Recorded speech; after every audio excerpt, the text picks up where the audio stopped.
Hey guys, so again on our mobility series we're now at the shoulder. So the shoulder needs to create stability, but you're going to come up against a lot of issues here around tension and tightness just because of years of sitting down, driving cars and sitting at the desk. So in particular we're going to look at the pecs at the front, the anterior muscles, and then we'll look at the muscles of the posterior and the shoulder and the lats. We're going to pick up our good friend, the hockey ball, and we're going to go into what we call the pec smash, honed by Kelly Sterrett and Mobility WOD. So to begin with, if our clients are comfortable going to the floor, we can go to the floor, but if we can find something to lean against like the rack or a wall, then this is just as good. We're going to get Jenz to pin his pec muscle and just chase the muscle along the line of his clavicle with his arm going behind his back, so we can create the internal rotation through here. Once he's found an area of tension, we're just going to get him to hold onto there and just drive into it as hard as he can. When that pain begins to dissipate, he's using his breath there to release off some of the tension. He can then find another area. Now it's difficult to roll up and down it here on the frame, but if we were on the floor, in fact we'll take it down to the floor now. So Jen's in this prone position, he's just going to lie on the floor, hand in the small of his back. He's going to chase the line of his clavicle as he rolls through, using the other hand for assistance to move around. Once he finds the area of tension, he can then just hold and just try and drive as much of his weight down into there. So again, a great exercise for your clients just to feel something before we go into creating a bit more space. So let's jump up to our feet, Jenz. We're going to work on that same left shoulder because that's where we just done the smash. We're going to get Jenz to lock his forearm into the band. Again, the strength of the band will be determined just by your level of client. Jen's a big, strong boy. So we're going to go here just below the elbow. Hand in the small of the back here, and it's important we get him to set his scaps and cue him to pull his traps away from his ears. A lot of people, when they come into rotation here of the shoulder, they're just going to elevate towards the ear, okay? This is a common problem we'll see. So we're going to ask him to retract and depress away from here. Get him to set the scap and then just drive through by driving the elbow round to the front of his body. He'll feel a contraction in his pec, and I can feel that for him too. Just be a little bit careful with your female clients here, but we can feel the contraction through here, and then as he releases off, keeping the shoulder back and down, we're creating more space, more range here through the pec. And then if he goes again, drive this elbow in towards my hand, drive, drive, drive, come on, pull, pull, pull, pull, pull, and then he releases back off. Again, just checking further down the chain, the main arch, is the core nice and tight? Do we still have our pelvis tucked underneath? Or are we creating false range by just extending through there? See, nothing has been influenced when we just move from the pelvis. So tuck the pelvis, core nice and tight, drive the elbow towards me, shoulder blade back and down, release off, and we're creating more space, more range for the pec. Important for our horizontal pressing, but also when we go above head. Awesome. Awesome.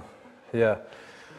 So what's really common is, you know, when your pecs are tight, you're also going to have these tight lats, and then, you know, a lot of coaches are, lean towards train the back to try and improve posture, but actually the lat is an internal rotator as well. So you're just going to keep kind of, forcing the same range. So again, we want to try and think about posteriorly how we're going to attack this lat. So as always, we've got the opportunity to, do some level of SMR.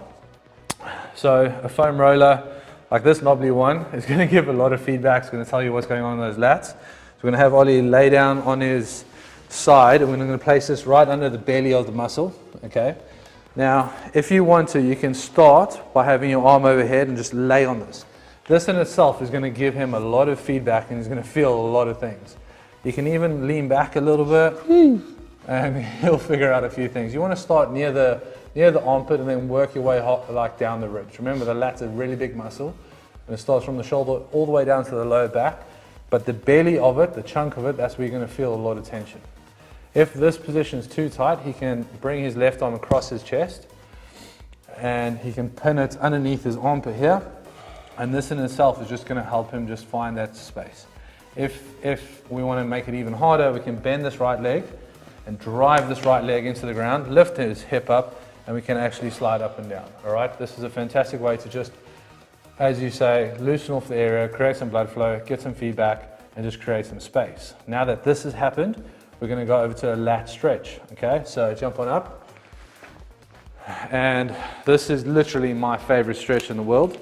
All right, when coaching this, the key is to try and do it with your client so that they can see what's going on. Right, the first thing is the grip. So this is a banded lat distraction stretch. We're going to have your hand go through, split your two fingers that way, You don't have to have your client trying too hard to try and hold on the band and your hands kind of locked into place. Right, so Ollie, if you come grab this. Right, then the rest I'm going to do with Ollie, because that way we can both be on the same page. So the first thing we're going to do is we're going to pull this really tight to our chest, and we're going to come back till you really feel the tension on the band. Okay, then we're going to turn your left foot, so the opposing foot we're going to turn. We're going to drop our left forearm into the left hip. So now that's we're going to feel really strong. And then we're going to kick the right leg all the way around as we straighten our right hand. All right, now we can trust the band and trust this left leg in terms of stability.